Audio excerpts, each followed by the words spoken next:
Capsicum chicken fry చేసి చూపిస్తానండి.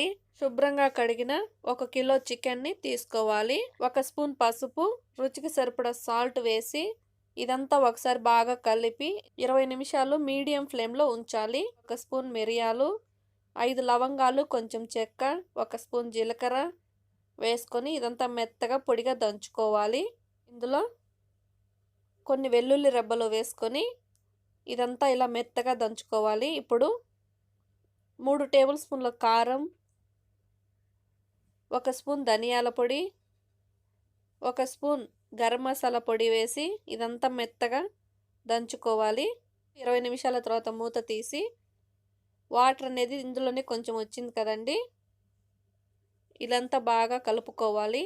ఇప్పుడు వాటర్ ఎగిరిపోయాయి కదండి, ఇందులో 3 టేబుల్ స్పూన్ల ఆయిల్ వేసుకొని ఇదంతా ఒకసారి బాగా కలుపుకోవాలి. సన్నగా కట్ చేసిన ఒక పెద్ద ఆనియన్ వేసుకోవాలి. క్యాప్సికమ్ ముక్కలను వేసుకొని మంట సిమ్లో పెట్టుకొని ఇలా బాగా కలుపుకోవాలి. మూత పెట్టి ఒక 5 మినిట్స్ ఉడికించాలి.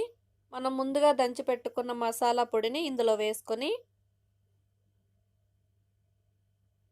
మూత పెట్టి ఒక 5 మినిట్స్ మీడియం ఫ్లేమ్లో పెట్టాలి. సన్నగా కట్ చేసిన కొత్తిమీర తురుమును వేసుకొని ఇంకొకసారి అంతా బాగా కలిపి స్టవ్ ఆఫ్ చేసుకోవాలి.